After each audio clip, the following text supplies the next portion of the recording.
and Tampa.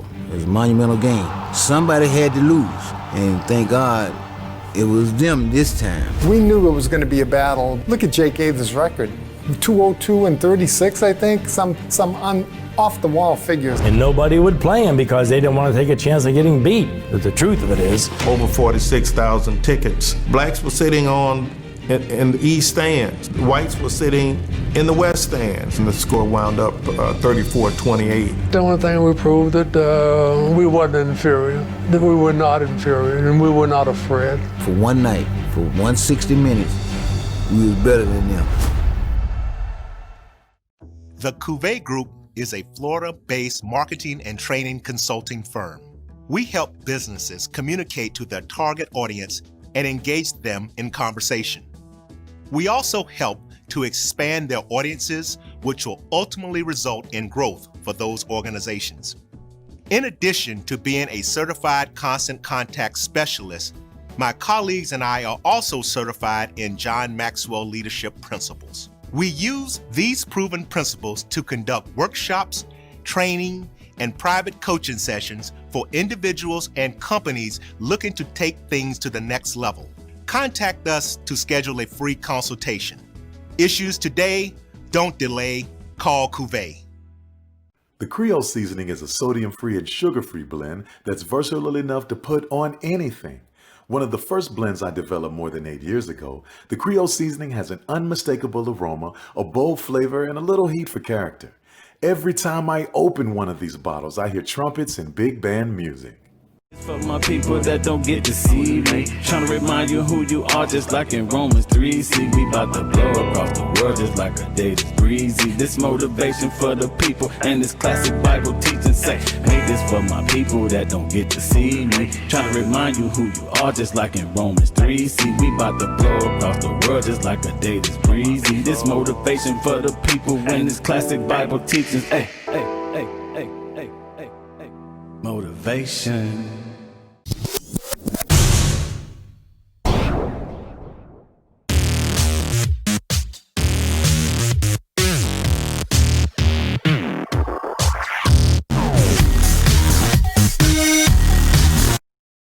It was a monumental game for A&M and Tampa. It was a monumental game. Somebody had to lose, and thank God it was them this time. All right, welcome back to the BCSN SportsWrap and Dr. Cavil's Inside the HBCU Sports Lab as we react to the news. Florida A&M University headed from the MEAC to the SWAC. A lot of conversation, a lot of reaction going on in the HBCU landscape. What does this mean for not only the future of the Southwestern Athletic Conference, but the MEAC as well? That will be one of those questions I'm sure that is coming up, and all of the natural rivalries and things of that nature that'll be coming up as a result of this move.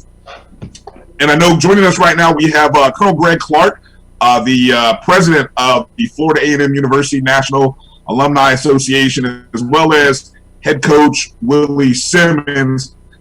Let me start with, we'll go to Coach Simmons to start.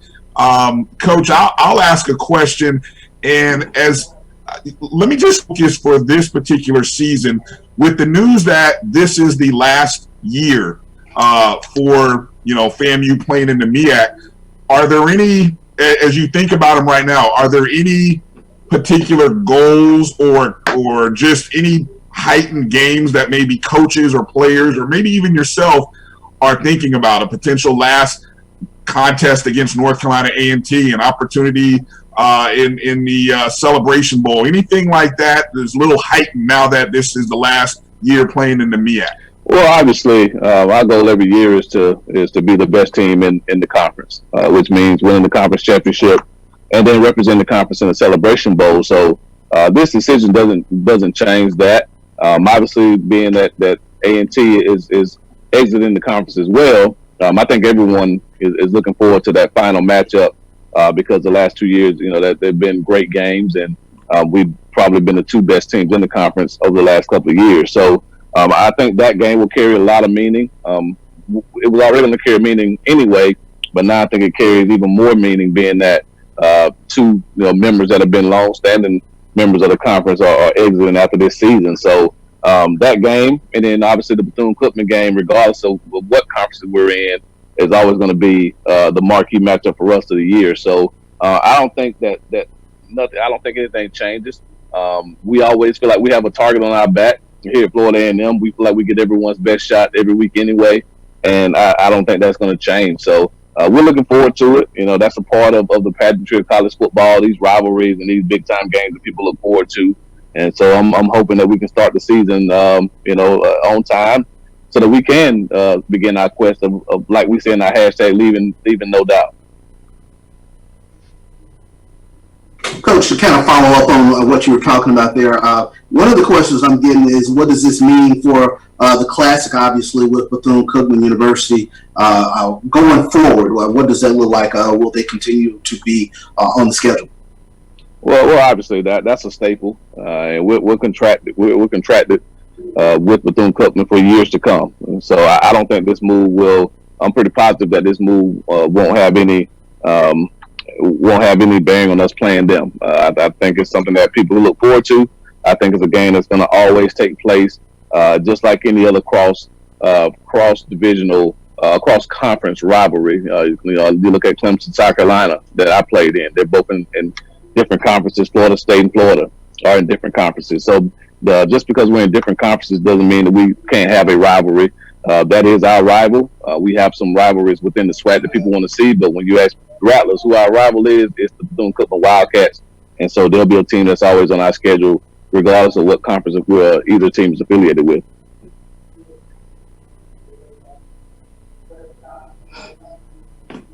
Coach Simmons, I want to follow up with a question in regards to how do you have your young men, as I'm sure in a lot of ways they're probably excited about this new chapter because it is this new type of chapter. How do you get them to focus with everything going around, good, bad, and indifferent? How do you get them to focus on the time now? Because obviously you have a sentence, a year season to finish, if you would, complete as a MEAC member, and certainly would like to close out the season, I imagine, as a championship level team and push for HBCU championship in that bid to the Celebration Bowl. How do you refocus everybody, let everybody be excited, rightfully as they are, but then refocus them and saying, hey, let's get to work and let's make this meaningful as we close out this chapter this year before moving into next year? Well, I think that with everything that's going on with COVID-19, with the cancellation of spring practices, alterations to summer workouts, and even talks about a modified season, we have enough things on our plate already that we'll have to kind of put to the side and focus in on once we resume the season. So to me, you just add this on top of it. Our message always is about being where our feet are, which means we're going to focus on what's right there in front of us. Even though we talk about the A&T game, we talk about the Bethune-Cookman game, our focus right now is the Orange Blossom Classic against Albany State, and that's always our mindset. We don't look ahead to opponents. We focus on what's in front of us. So right now it's about getting our young men back to campus safely, about keeping them safe, and then about resuming normal activity to prepare ourselves for the season. So we know that those things are out of our control. They'll come when they get here. But until then, we're just going to focus on what's right here in front of us. Coach, this is not a question, and I'll pass it right over to Mike to ask the next question. But we're also on a live feed, so we have some comments. I wanted to kind of put those out there just so people know that we are responding and chiming in on what they say. Chuck Hunt out there, big Gremlin fan out there, he said, I'm looking forward to the reunited matchup between Willie Simmons and Broderick Favre. So you already got that out there. You got Price. Tessalane Price talking about, Bishop, you sweating already about the matchups? I think that was Coach Willie Simmons comment a little earlier. So James Spady was offensive coordinator under Rod Bravoy at Grambling. Chunk Hunt says, KJ Black, Prairie View great. He's excited about the fact that he gets to come home in some ways and test his opportunity against fellow SWAC schools, obviously back with his alma mater. So people are excited about that, especially with the new move, him moving into a coordinator role. I thought that was pretty fascinating with people looking at talking about some of those comments. So just wanted to share that. So for our viewers out there, keep them coming. There are some questions in terms of conference realignment, but I believe we might have an opportunity to bring the SWAC commissioner on as he's finished up. So I'll save those for him to watch in particular, and let you all may have some information on it.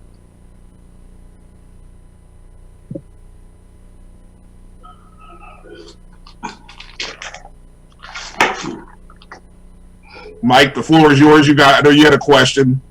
Yes, my question is to Colonel Clark. You mentioned kind of branding earlier, and you mentioned some of the band, but in that report there were a lot of items mentioning. So branding value for ESPN, TV, apparel. There were a lot of issues around marketing and branding.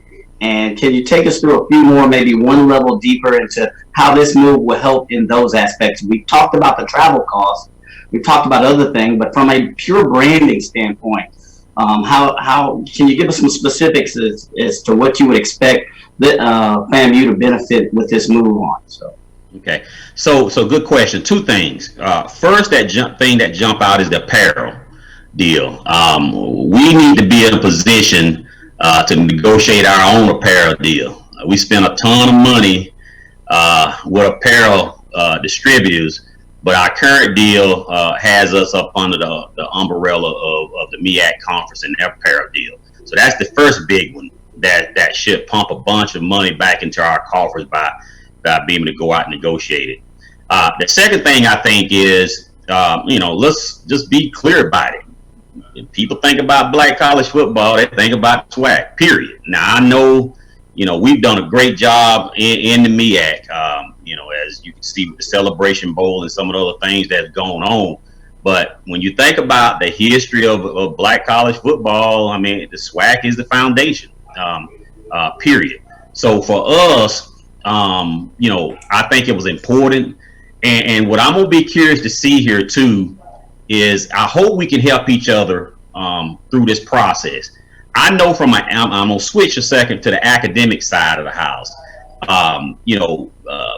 I'm hoping that, our entrance into the SWAC will help to elevate the academics within the rest of the schools, because for those that don't know, I mean, we have to compete against Florida State and all the other schools as far as academic performance. The Board of Governors doesn't give us a break just because we're a HBCU. So we had to truly elevate our academics, and certainly we're rolling right now.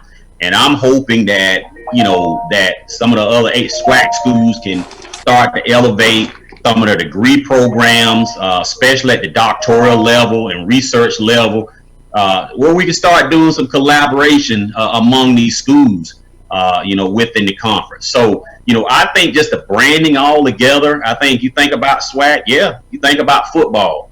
It comes down to academics. FAMU is dang good at what we do. And I think we're going to be just fine. And before I got cut off, I'm going to switch real quick. I was talking to the commissioner about how do we integrate the alumni truly into the SWAC model. And I'm talking about on an organized basis. We can all come to a game and throw a tailgate and do all those things. But do the alumni come and leave a check? or do we, pay Delta and everybody else to get there and have a good time and we leave? And I think we got to change our narrative and our mindset on we coming to have a good time, but we got to leave the president some money. And if you don't do it, it'd probably be better just stay home and watch it online and send the check, down to the university. Because at the end of the day, we've got to make sure that these institutions are in place for those babies yet unborn to have that same opportunity that we had going to these great institutions of higher and learning. But again, SWAC's got a brand. It got a brand. I think we can enhance that brand. And I'm curious to see, once Coach Simmons turn them loose in the trenches to see how that matchup goes. But I'm alumni, and I was talking to Alabama State today, AVP, about possibly once this COVID thing is over with, even bringing some of the alumni presidents into one one area, and we talk about how we can help each other. I'm gonna be asking the SWAC commissioner to host the alumni presidents and leadership at the Celebration Bowl. We need to talk. This can't be done by just with state dollars. You've got to get some outside dollars, and I think there's can be some collaboration with the alumni associations, with the foundations. We got a great foundation board with a big endowment. Let's kind of talk about some of these best practices and how we help each other move the pendulum. So, but amen, I think we're going to help each other through this process. Amen, Colonel Clark. You hit the nail on the head. Yep. I do have one follow-up. I'm sorry, I do this to Dr. Cavil all the time. I got 2 texts from a former Southern band drum major and a Prairie View drum major, and they ask, how do you think the 100th drum line would fail now that they're in a real conference? So, little snack talk. Good Lord says you should respect your mothers and your fathers, that your days may be longer. That's it. That's your it. daddy is in Tallahassee, Florida. That been put on notice. That's it. That's it. I'm gonna leave I'm gonna leave that to Kofi to talk a little bit more about that band, but that band will it'll handle business. I have no worry. I have no worry at all about them taking care of business, and it's more than about on loud. It's that thing called musicianship. Perfection, attention to detail. Why don't we let the former band member answer that question?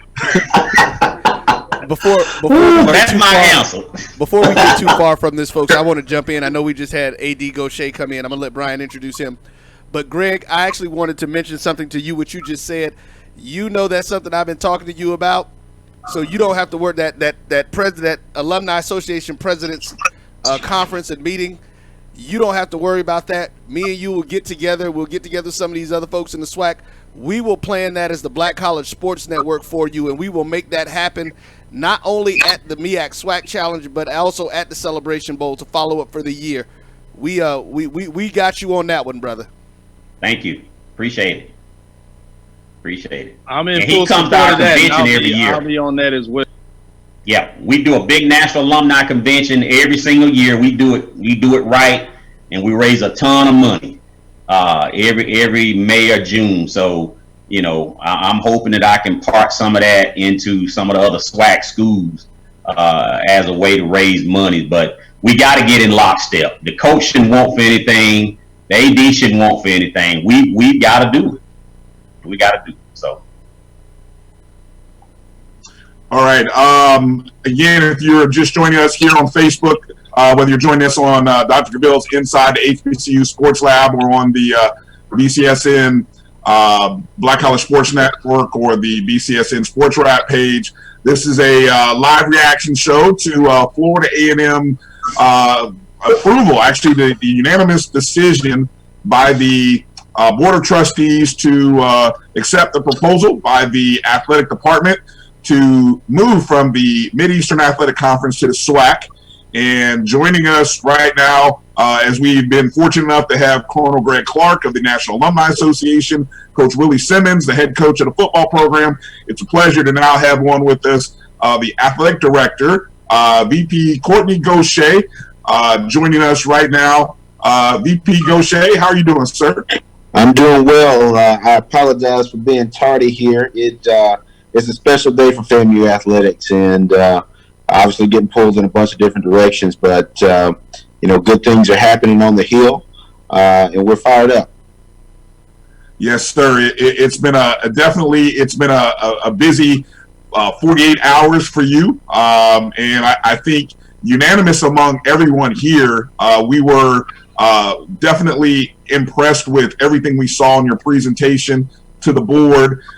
Maybe if we can start, I know we'll have a lot of questions from all of our contributors here, but maybe if you would start with this process. I think one of the things that was most interesting was the timeline of this happening. As you stated in the presentation, you came on board as a new athletic director in right about the time of the Florida Classic in late November. And this study that happened was about a 5-month study. So we know we can do the math and see it's a very short time. So maybe if you give us a little background on you coming into the role as the athletic director and then putting this plan in process. Yeah, so I'll give you the Cliff Notes version, but we accepted this position, or I was introduced into this position November 25th, 2019, and on that date, I made my president, my board of trustees, and my donors a commitment that we were going to put FAMU athletics in the best position that it could be to be successful. To be honest with you, you wish you had 4 or 5 years to kind of go through processes and those type things. We didn't have that long. We really had to move strategically to get us put in a position to really operate at our highest potential. So from day one, conference realignment was one of those things that we really had to look at. We've had some opportunities to really look at our finances, understanding where our money's going, understanding how our money's coming in. And this is no slight to the MEAC. The MEAC as a conference has blazed a trail for a lot of historically black colleges and universities. It's afforded them opportunities to play Division I intercollegiate athletics. And so this is no slight on the job that Commissioner Thomas has done. He has been phenomenal through this process. We've been transparent with one another, and we appreciate his support. But ultimately, this decision came down to what was in the best interest of FAMU. And you're seeing it at the Power 5 level, at the mid-major level. Geography matters now, and especially when you're operating on the margin. We've got to look for cost savings and opportunities for growth. Now, the SWAC offered both of those things for us, the ability to reduce expenses, but then to expand our brand. Last year was a little bit of an experiment. I mean, seeing Southern come into Bragg Memorial Stadium, and we were able to, really take our gate receipts up significantly. Imagine doing that 2 or 3 times a year with great bands, such as the Sonic Boom and the Jukebox coming to Tallahassee. And I think that we can offer that same return to other, peer institutions. It's just a reality. It's hard to put a band on a plane and send them to Norfolk or to send them to Baltimore. It's just cost prohibitive at this level. And so, I think it's about access and opportunities, and I think this move to the SWAC gives us that. And the timing's not ideal. We're in the middle of a global pandemic, but, we really evaluated that, and we just, again, for the future of FAMU athletics, the timing couldn't have been better than now. AD Gosha, I wanted to follow up on what you mentioned about timing. One of the questions I'm getting is in regards to the length of time that you've been in Florida A&M, concern in terms of, do you feel as though you've had an opportunity to get the lay of the land of the Florida A&M culture, the Florida A&M community, and this is the best move going forward? Absolutely. And people, and I'll say this, one of the things that I think has really benefited me in my athletics administration career is the ability to come in, assess situations, and not pontificate on them, but to actually move, get it done.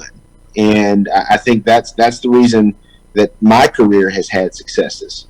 When you have data anecdotally and supporting documentation and trends that echo that, there's no need to really sit and wait on some of these decisions to be made. And so my president brought me to Florida A&M for a reason. And, we provided rationale externally and internally. This was not done in a vacuum. We presented it to my leadership. We all aligned, and we made a decision. And it didn't take us 2 or 3 years to figure it out.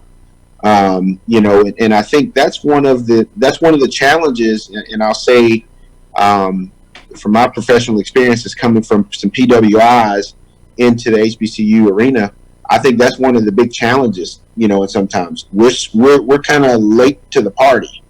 instead of saying, okay, wait a minute, we're missing these opportunities. Let's get it done. And so that's one of the things that, we're excited about. I explained it, and I think this is one of the things that really got my board over the hump. Is I said, hey, we've kind of got some analog processes in a digital world, and FAMU's 4K potential.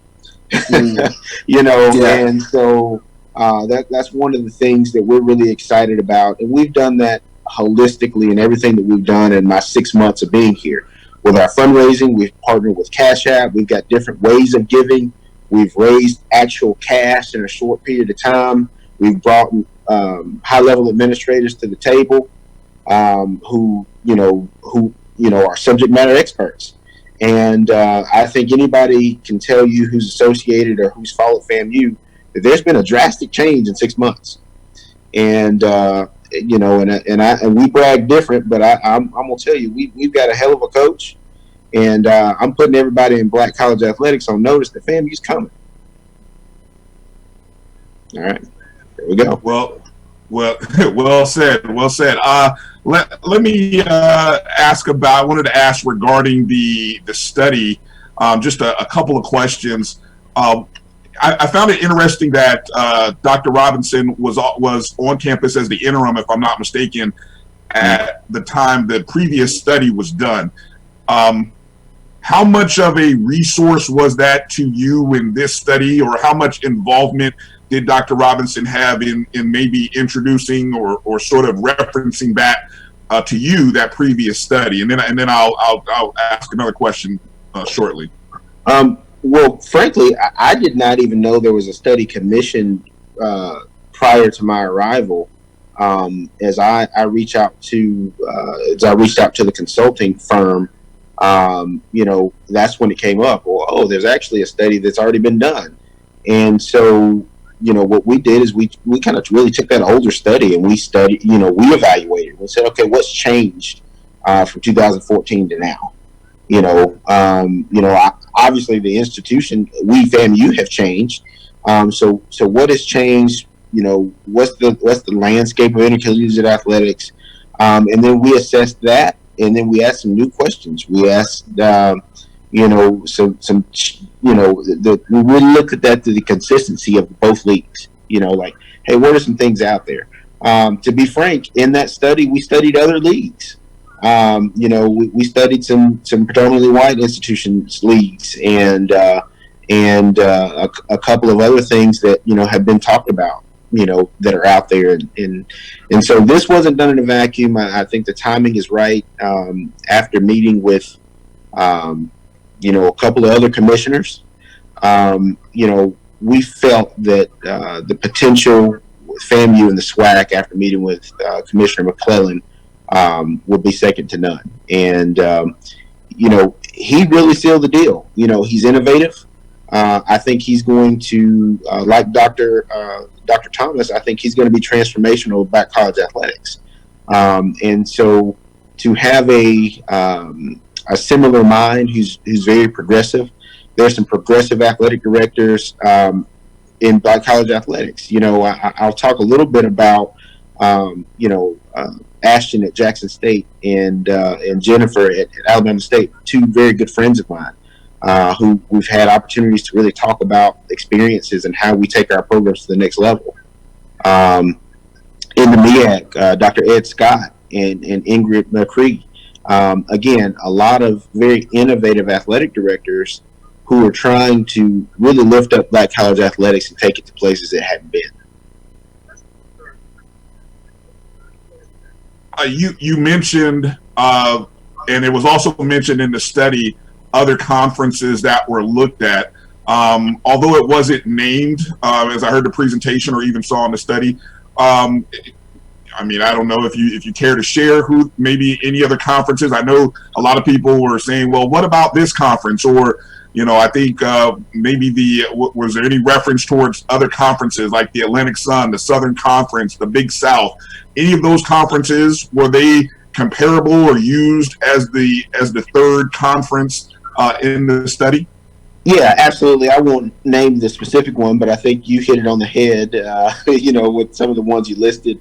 And for us, again, the geography became a big piece because travel expenditure, but then also, revenue shares and, what we would look like in that conference. Can we still make non-conference schedules work?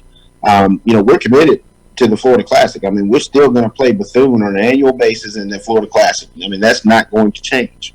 And so, we had to make sure that there were some things that were checked off the box. And we wanted we wanted to land in a conference that was going to give us a sense of stability, but also an opportunity to be successful. Some people have the whole playoff argument, but I'll be honest with you. Last year, the NCAA lost $1.4 million in the playoffs, on the NCAA playoffs. The business model for institutions who really can't accept state support, it's tough, and so that really wasn't a model that really interested us at this time. We've got some things that we've got to fix, and we've got to provide opportunities for our student athletes. And so, we had to be practical. We had to be practical in that approach. Yes, this is a question for both VP Athletics Kortne Gosha and head football coach Willie Simmons in regards to, I know this is moving and then it really moved fast. Has there been any discussion in terms of conference alignment and scheduling, and whether it has or not, is there some framework of how you would like to see it? I know generally speaking at a conference level, the coaches have some ability to put input in how they would like to see a schedule, and then it rolls up to the athletic directors to review it and make some recommendations on what they see. It goes commissioner and on to the presidents to make a final ratifying type of decision. Has that been looked at? And if it has, what are your thoughts? If it hasn't, what would you like to see? Yeah, I think there has been a lot of conversation. I haven't really dived into the details with Commissioner McClelland, just yet. But typically, it will involve the ADs to come back and figure out, the visions or kind of how that alignment and schedule is going to work. It's a little bit of a jigsaw puzzle because right now you've got 11 members. This thing is going to move a little bit quicker, and so it's a lot of moving parts right now that I couldn't really speak on. We're going to have to figure it out and make it work, but we're committed to doing so. And so it's hard to say this early, but I think over the next couple of months you'll probably see that be better defined. No problem. I look forward to that. I would like to say this for both you, Coach Simmons, as well as you, VP of Athletics, Kortne Gosha. We had the pleasure of having you all on essentially back-to-back weeks. And I know in these days it's really hard to keep things where it needs to be worked out first. And I just wanted to commend you all in a very friendly manner that I thought y'all did a good job of coming on the show and not, letting anything out, sticking to the subject matter of why we asked you to come on. So thank you for that. I continue kudos, and we hope to continue to work with y'all, especially now that you come into our geographic footprint in terms of the SWAC, as we cover it all, but we do a lot of focus on that. So absolutely, thank you for doing that. No doubt, we appreciate it. Mike, I believe you have a question next, right? Yeah, that's correct. This question is for VP of Athletics, AD Kortne Gosha. Now that the cat's out the bag, the decision has been made.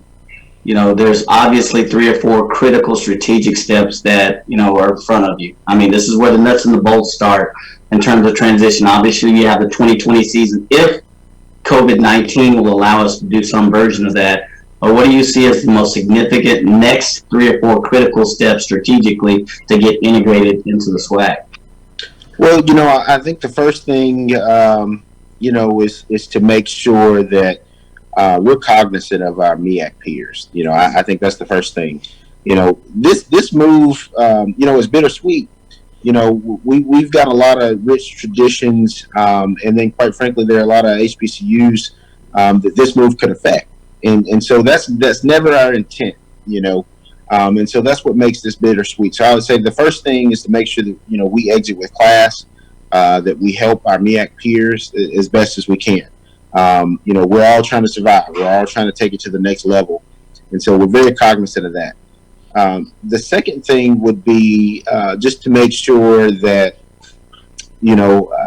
I'd say that we're ready, that we've stepped our game up. Because I'll say this, I do feel like from a fan base perspective, just from a regional perspective, we're going to get hit every week with some things that we have not experienced. It's great to have a game like Southern once a year, and then things are kind of back to the norm. No, you got to bring it. You got to bring it every week because you've got some fan bases. You're going to go into some hostile environments, and so I think the way that we motivate our kids is going to be a little bit different. And so that's going to be an adjustment piece that'll take some time, but we're confident. I mean, again, I mentioned Coach Willie Simmons, his time at Prairie View and at Alcorn. So he knows the landscape. And then I think third, as an athletic director,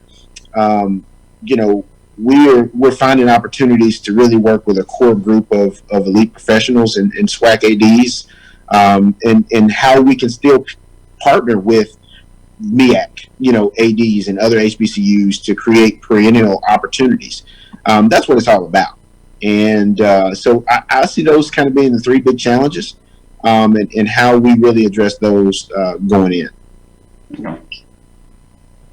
Thank you. And I appreciate it.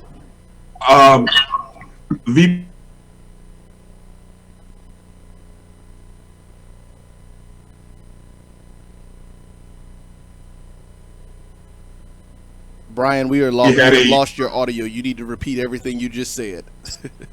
Okay. Well, I make sure I got. Let's see. Are we back now? Am I here? You're good. We hear you. Okay. So as I was saying, for VP Gosha as well as Colonel Clark, I noticed VP Gosha, in your presentation, you had a budget for this upcoming year as well as a COVID-19 budget.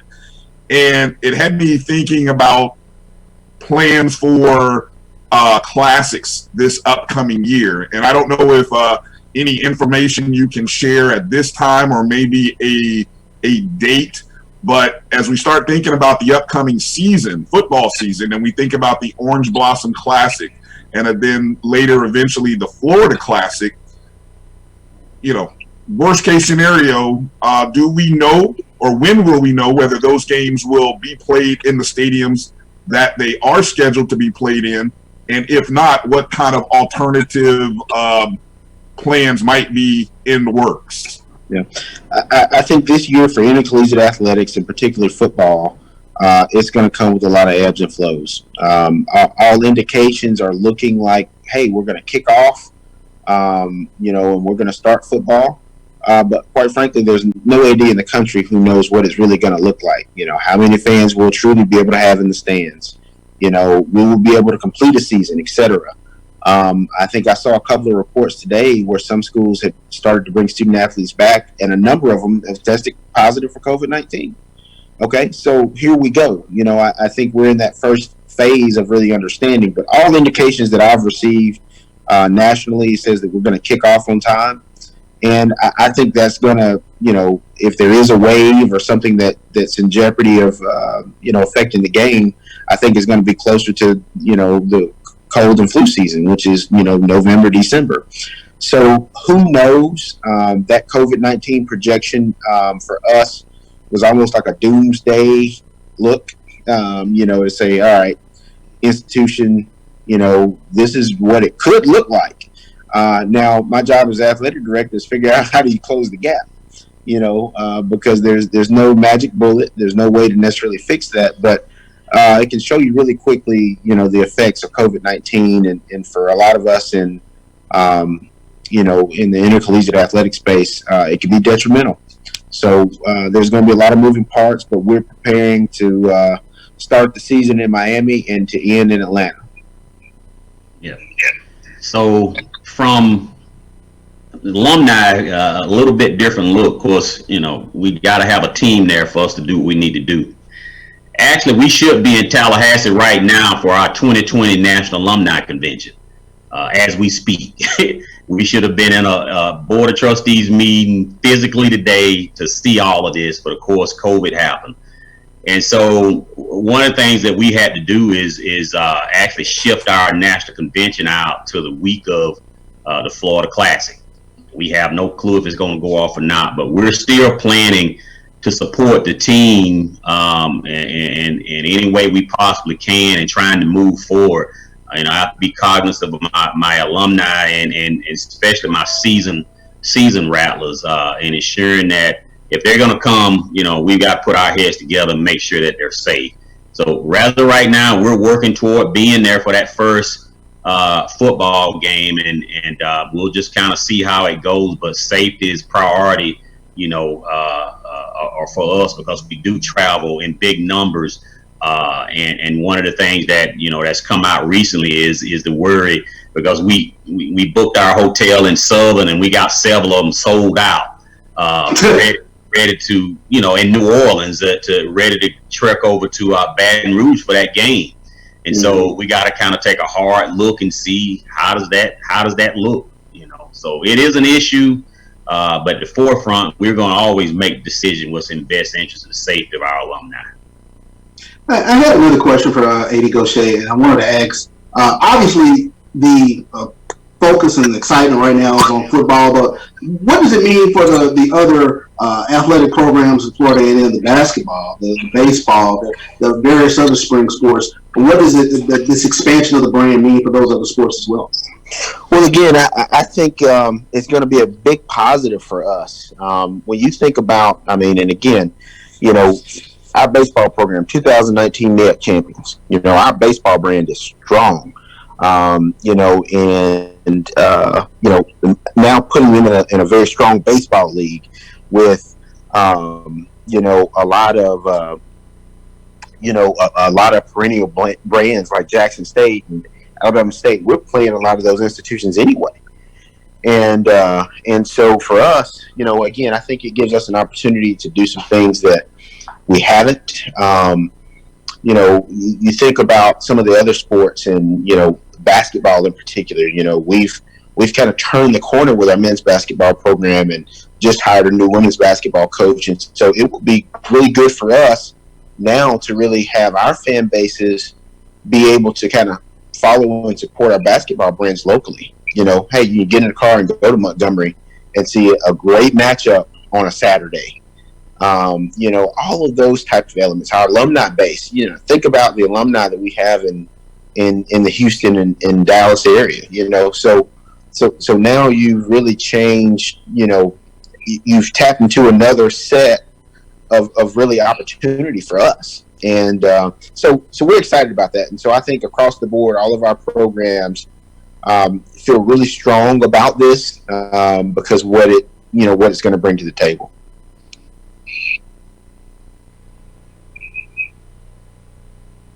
Okay, we're going to go to joining us right now, Kofi Hemingway, one of our BCSN contributors. Kofi, we'll go over to you. I know you had a question for probably VP Gosha. You get off mute. Yeah, real quick, I noticed that really with a lot of the other events around the world, many of them had been canceled. I know that with Wimbledon, they managed to ensure their event so that everything basically could go off. Is that a part of our vernacular? Is that a part of our structure at this time? And yes. Yeah, so we're working on all of those things. To your point, for a lot of institutions, or I would say events like Wimbledon, they're so significant that they had either event insurance or emergency insurance to cover those things. Once the pandemic hit, everybody started to look into those things, and so they're not necessarily as feasible as you would imagine. But you know, we are looking into those type of things, you know, in anticipation for an extended period of time. But again, as we mentioned earlier, you know, from the state level, you know, and just kind of national conversation, is it looks like there's going to be a posture where things are going to open up enough to participate. And I've even talked to some schools here in Florida who are considering up to 50-60% of stadium occupancy. And so this thing, you know, there's a lot of moving parts between now and the beginning of September. You know, today, you know, June 15th is drastically different than May 15th, and July 15th is going to be very drastically different than June 15th. And so, you know, we just got to keep planning and moving forward as this thing progresses.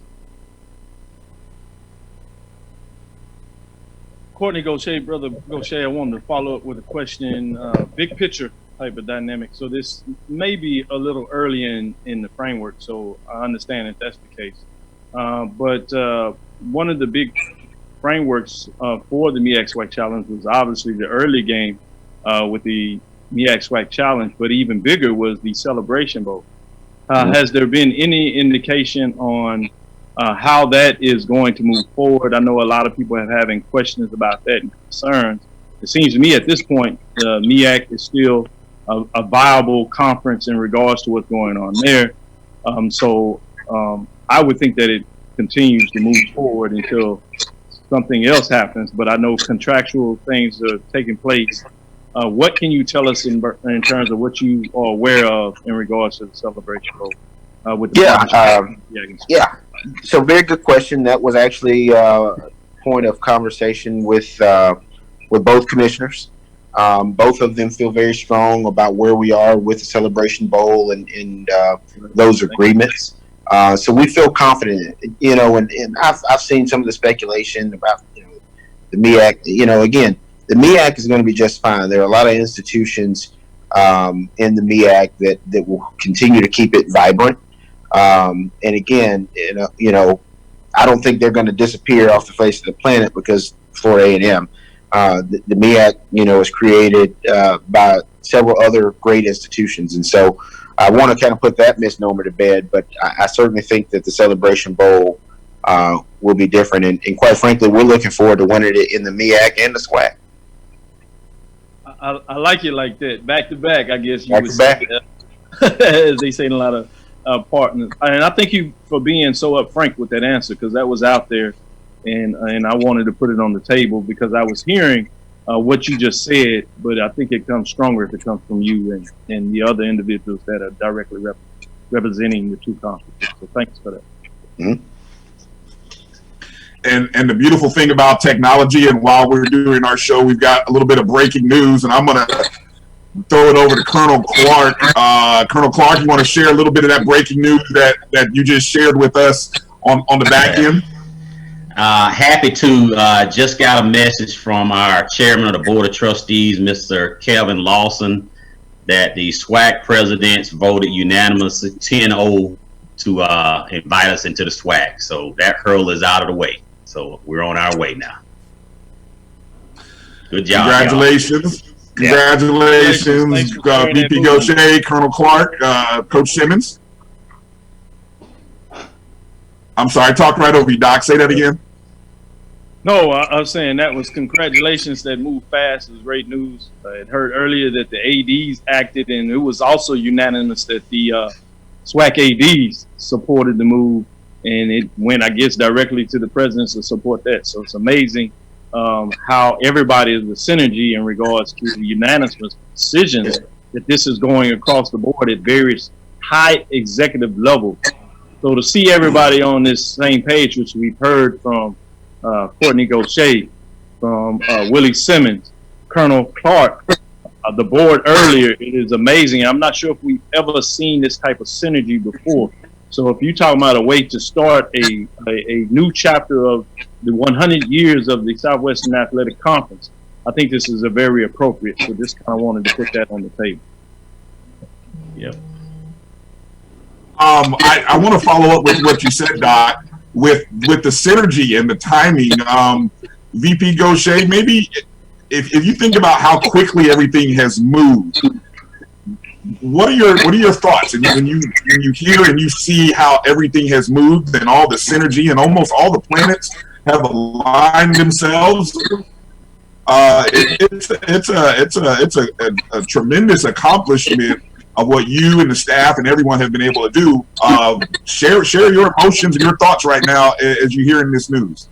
Well, I'll say this, and I talked about it a little earlier, the commitment that I made to this university by serving as its athletics director. Again, I think we're sending a message that we're not playing around. And, we're going to be about our business. I'm passionate about what we do.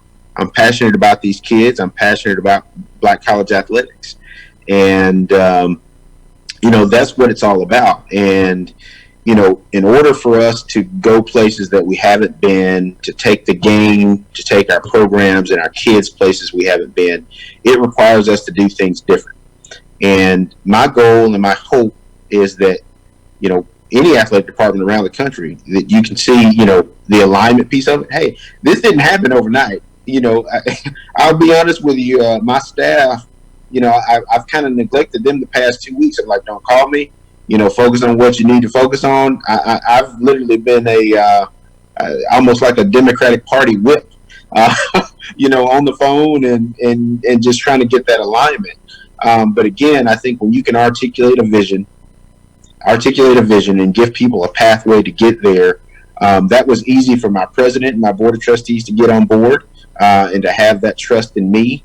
And then, quite frankly, to be able to reach out to another conference and do that in a very professional decorum, so that it's not out there. And quite frankly, that takes some work.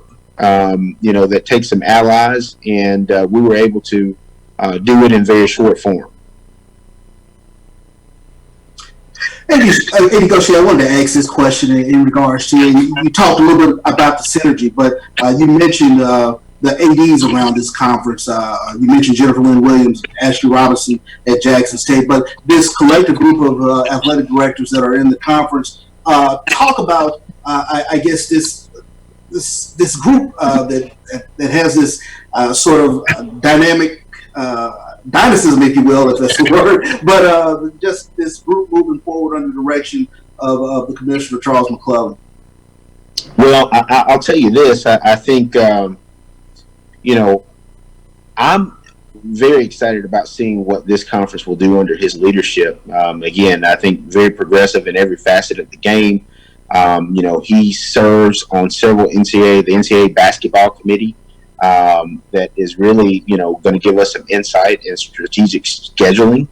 And so this is it's a very, very thought out process about the potential of what this league could be. Again, geographically, we're in the South where football is king, and so being able to kind of capitalize on that. We've got cities, quite frankly, who are putting money on the table because they want to see our brands, and so those are the same things that are happening at the Power 5 level. When they go play these neutral site games, you've got cities and counties loading up the Brinks trucks to get them there, and I think that's one of the things that we haven't really capitalized. Our business model with Bethune-Cookman is great. I own a football game as an institution. I'm not working through a promoter. I'm not working through. So when you start talking this new wave of thought process and revenue generation, I'm serious about it. And, and again, I think for those who may have seen some of my presentation, and, I think you can see that the pathway forward for us to really, elevate who we are and where we are. Sure thing.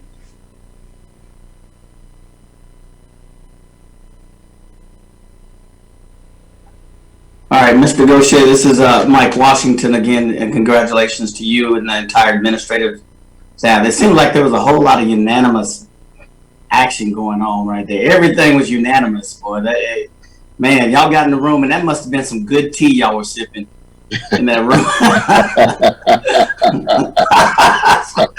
I'll leave it there. I want to put you on the spot, maybe an abstract question. Now that this has happened and it, pretty much is official, what excites you the most about this move? What two matchups, football wise?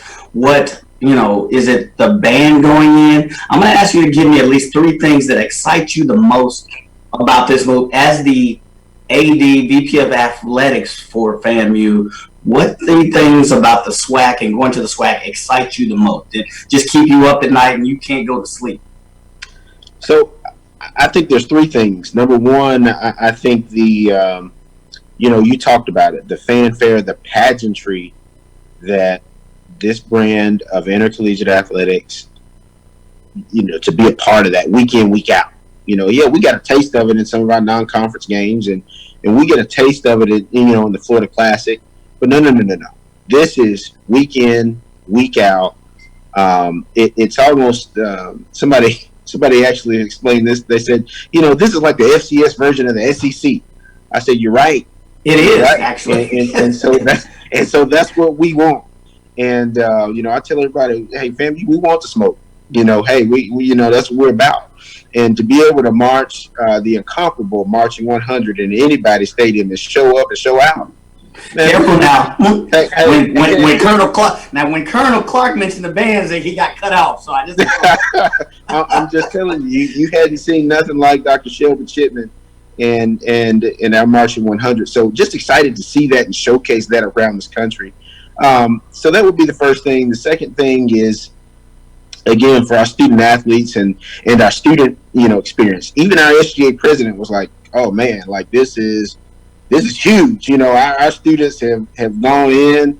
There is a thing called FAMU Twitter. Don't get it twisted. Our kids and our fans and our sport will go in. Okay, so just to see that thing go crazy. And then I would say third, I talked about being from Birmingham and experiencing the Magic City Classic and all of those type of things, and to play against those perennial brands where, hey, I know if we go to Montgomery or Huntsville, it's about to be something special. I know when we go to Baton Rouge, it's going to be an electric atmosphere, or when we roll up into Jackson, Mississippi, and so. Just to be a part of that culture, and again, I just want to let everybody know, when FAMU comes, we coming all the way. So we coming with some rattlers that's ready to strike.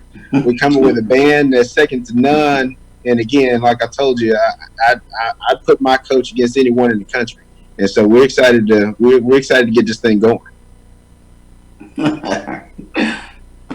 Yes, I have a question for Coach Willie Shotgun Simmons that I've heard people call him over the years in regards to that. In terms of your preparation of your football team, obviously we talked a little bit about how you focus on this year, but also looking at next year. Strategically, you have any opportunity to take these trips across the SWAC, one on the East Division of the SWAC as a coordinator from Alcorn State, and then obviously as the head football coach on the Western Division in regards to Prairie View A&M University. How do you see that coming together in regards to developing your platform of working with your assistant coaches so they understand the dynamics of traveling through the SWAC, preparing from that perspective, and in regards to certain destinations in regards to that? Is there any different type of preparation that you have them consider or look at in regards to particular places they have to play in the SWAC? Well, the good thing about it, 5 out of my 9 full-time coaches have experience in the SWAC. James Spady, my associate head coach, tight ends coach, was the head coach at Alabama A&M for 4 years. He's been an offensive coordinator at Grambling under Rob Broadway. Both coordinators on offense, Coach Alex Jackson, my O-line coach, and Coach KJ Black, my quarterbacks coach, both spent time in the SWAC. KJ played at Prairie View. Coach Jackson was offensive coordinator at Mississippi Valley State for a few years. My defensive coordinator, Coach Ralph Street, coached with me at Alcorn, and also was with me at Prairie View A&M. And then Coach Brandon Sharp was with me at Prairie View A&M as well. So, we're very familiar with the conference. That's why there was so much excitement amongst us as coaches, because we remember, what it's like, life in the SWAC. We know what it's like to travel into Norman, Mississippi. We know what it's like to go up to Jackson, to go into Baton Rouge, and to get dressed and have to walk through that crowd of eating good food and smelling good food and trying to get ready to go play a football game. So, we're looking forward to it. My football team is definitely looking forward to it, like I said before. And like, VP said, it's kind of like the SEC, whereas, You know, you got those big marquee rivalries every week, and you know you're going into a hostile environment every single Saturday. And I think our guys, you know, they'll thrive in those environments. You know, just again, nothing against the MEAC, and we have a lot of respect for the members of the MEAC. But you know, a lot of those institutions, way up north in certain cases, obviously the fan following isn't as great, so to speak. And so, but there wasn't a southern environment in the MEAC outside of FAMU. You know, there's not an all-corner environment, a Jackson State environment. It's the reason why the SWAC has led FCS in attendance 42 out of 43 years because they love their football in that conference. And you're talking about a university in Florida A&M that's perennially one of the leading schools in the country as far as attendance. And so we're going to add to that. And so it's a great marriage. We're looking forward to it. And again, we know we have business to take care of in 2020. But in our minds, imagine what that story will look like if we win the Celebration Bowl in 2020 as a member of the MEAC, and then come in the first year in 2021 and repeat as a member of the Southwest Athletic Conference. That sounds like the coach I know. Thank you. Yeah, I've heard that, Coach Simmons, before. You know, and on that note, I think that is a great point for us to take a break, as we have we've been fortunate enough to been joined not only by AD Gosha, Colonel Greg Clark, and head coach Willie Simmons. We're going to take a short break. Hopefully, I'm not sure if any of those gentlemen, if you're able to stay, great. If we understand you guys may have busy schedules and a lot of other things. If you have to leave, we appreciate your time. We're going to take a break, and when we come back, we're going to be speaking with the commissioner of the Southwestern Athletic Conference, Dr. Charles McClelland. So stay with us. We'll be back right after this short break. It was a monumental game for A&M and Tampa. It was a monumental game. Somebody had to lose, and thank God it was them this time. We knew it was going to be a battle. Look at Jake Aves' record.